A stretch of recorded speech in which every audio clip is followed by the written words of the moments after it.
Hello दोस्तों, हमारे channel में आपका स्वागत है।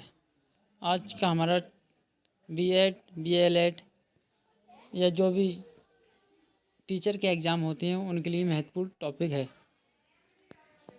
टीचिंग लाइन के जो भी एग्ज़ाम होते हैं उनके लिए बहुत ही महत्वपूर्ण टॉपिक हम लेके आए हैं, विकलांगता। विकलांगता क्या है, आइए हम इस पर चर्चा करते हैं।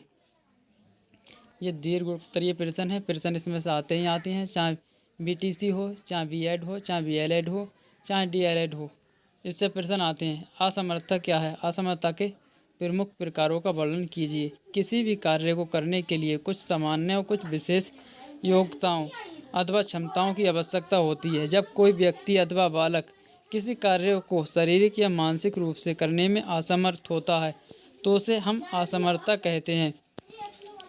जब कोई व्यक्ति अथवा बालक किसी कार्य को शारीरिक एवं मानसिक रूप से करने में असमर्थ होता है तो उसे हम असमर्थता कहते हैं।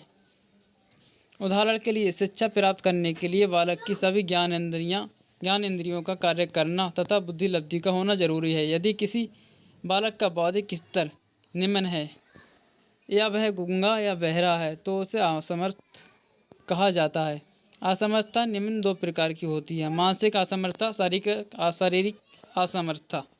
मानसिक असमर्थता मानसिक असमर्थता मानसिक असमर्थता दो भागों में विभाजित किया जा सकता। मानसिक असमर्थता को दो भागों में विभाजित किया जा सकता है।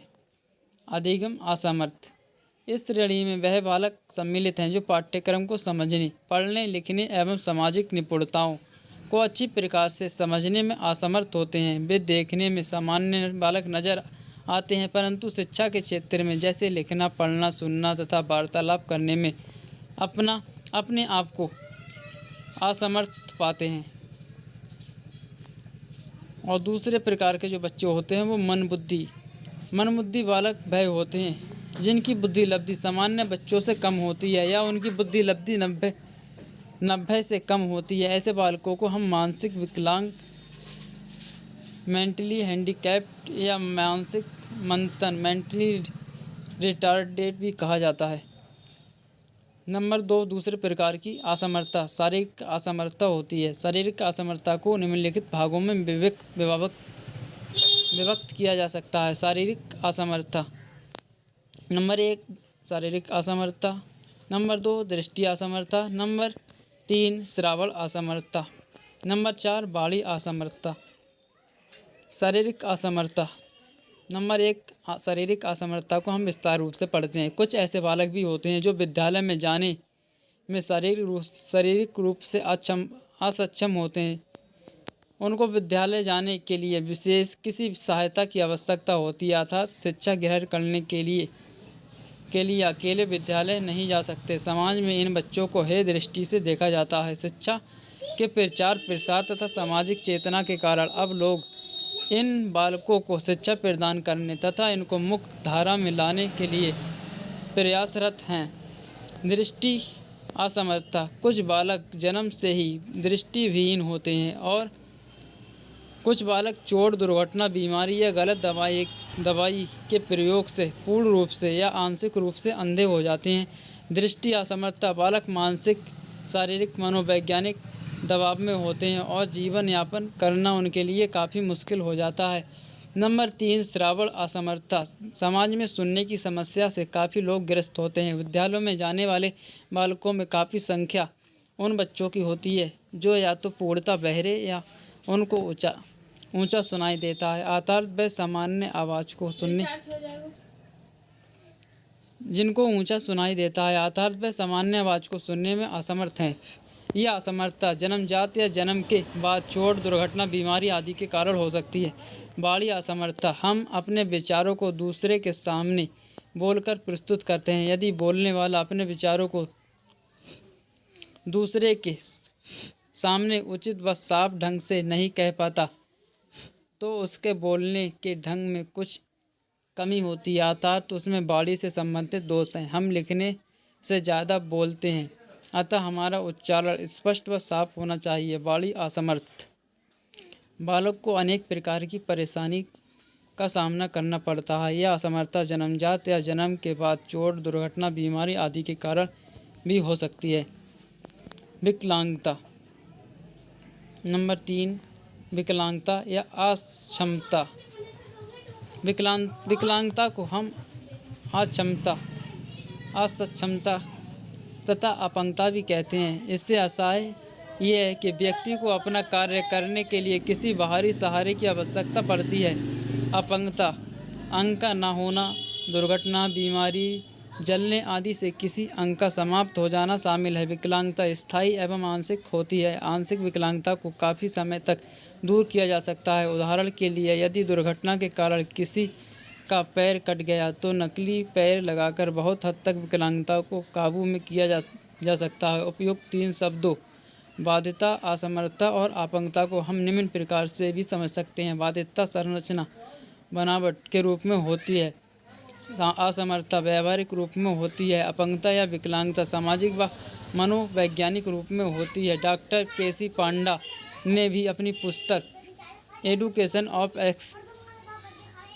एक्सपेंशनल चिल्ड्रन में विश्व स्वास्थ्य संगठन WHO 1976 के द्वारा बाधिता, असमर्थता और अपंगता की दी हुई परिभाषाओं के अनुसार संक्षेप में इन तीनों शब्दों की उदाहरण के साथ व्याख्या करने का प्रयास किया है। इन तीनों शब्द भावात्मक रूप से संबंधित हैं और इनको एक दूसरे से अलग नहीं किया जा सकता, क्योंकि ये तीनों शब्द एक दूसरे के पूरक हैं। विशेष बालकों की व्याख्या करने के लिए बाधिता, असमर्थता, अपंगता या विकलांगता के साथ साथ अर्थ सामान्य बालक, विशेष और विशिष्ट शब्दों का भी प्रयोग किया गया है। इसके परिणाम स्वरूप संशय की स्थिति बन गई है कि किन बालकों को विशिष्ट माना जाए और किन बालकों को सामान्य माना जाए। व्यापक रूप से वाद विवाद, चर्चा और शोध करने के पश्चात विश्व स्वास्थ्य संगठन WHO ने उपयुक्त तीनों शब्दों की परिभाषा देकर प्रयोग की दृष्टि से इन तीनों के अंदर को स्पष्ट किया है। इन शब्दों को विश्व स्वास्थ्य संगठन WHO के द्वारा दी गई परिभाषा इस प्रकार है। इस परिभाषा को आप पढ़ सकते हैं। बाधिता, असमर्थता और अपंगता एक दूसरे से क्रियात्मक रूप से संबंध है, जिसे हम उदाहरण के माध्यम से स्पष्ट कर सकते हैं। उदाहरण, किसी व्यक्ति की जन्म से ही बाएं हाथ की उंगली छोटी है। इसके लिए शरीर की बनावट की दृष्टि से ये कहा जा सकता है कि हाथ के पंजे में कुछ विकृति तो दिखाई पड़ती हैं, परंतु यह विकृति व्यक्ति को किसी भी प्रकार से असमर्थ नहीं बनाती। इसी तरह से यदि कोई व्यक्ति या बालक जो शारीरिक रूप से बाधित है तथा वह दैनिक जीवन में सामान्य क्रियाकलापों को कर सकने में असमर्थ होता है, तो हम उसे अपंग या विकलांग कहेंगे। अपंगता या अक्षमता आंशिक रूप से असमर्थता या अयोग्यता का कारण बनती है। प्रायः देखा गया है कि विकलांग या असक्षम बालकों में असमर्थता शरीर की एक भाग या ज्ञानेंद्रियों को प्रभावित करती है और शेष सभी अंग और ज्ञानेंद्रियां इससे प्रभावित नहीं होते। अतः कहा जा सकता है कि विकलांगता या अपंगता से शरीर की समझ शक्ति एवं क्षमताओं में किसी प्रकार की कमी या न्यूनता नहीं आती। हमें इस बात का विशेष रूप से ध्यान रखना चाहिए।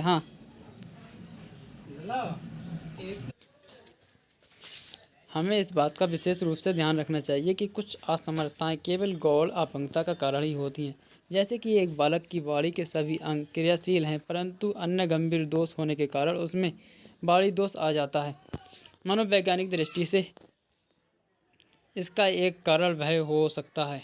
उपयुक्त चर्चा से हम इस निष्कर्ष पर पहुंचते हैं कि बाधिता, असमर्थता तथा अपंगता शब्दों का एक दूसरे से पारस्परिक संबंध है, परंतु इन्हें समानार्थी या पर्यायवाची नहीं कहा जा सकता। दोस्तों, हमने यहाँ तक पढ़ लिया विकलांगता, अपंगता या असमर्थता।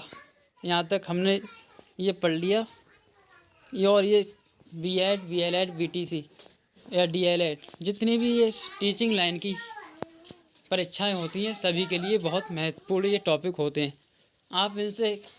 आपने कहीं किताबें नहीं खरीदी हैं तो आप इससे नोट्स बना सकते हैं अपने, और वीडियो को दो बार देखकर अपनी बगैर किताब के या बगैर नोट्स के भी तैयारी कर सकते हैं।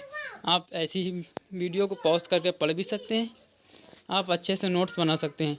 अगली वीडियो में हम लेकर आएंगे विशिष्ट शिक्षा का अर्थ। विशिष्ट शिक्षा क्या होता है, इसका अर्थ क्या है, इसकी आवश्यकता क्या होती है, इसकी आवश्यकता क्यों है, विशिष्ट शिक्षा की आवश्यकता क्यों है, इसके बारे में हम टॉपिक लेकर आएंगे। अभी तक आपने हमारे चैनल को सब्सक्राइब नहीं किया तो हमारे चैनल को सब्सक्राइब कर लें, ताकि इससे आपको आने वाली वीडियो लगातार मिलती रहें।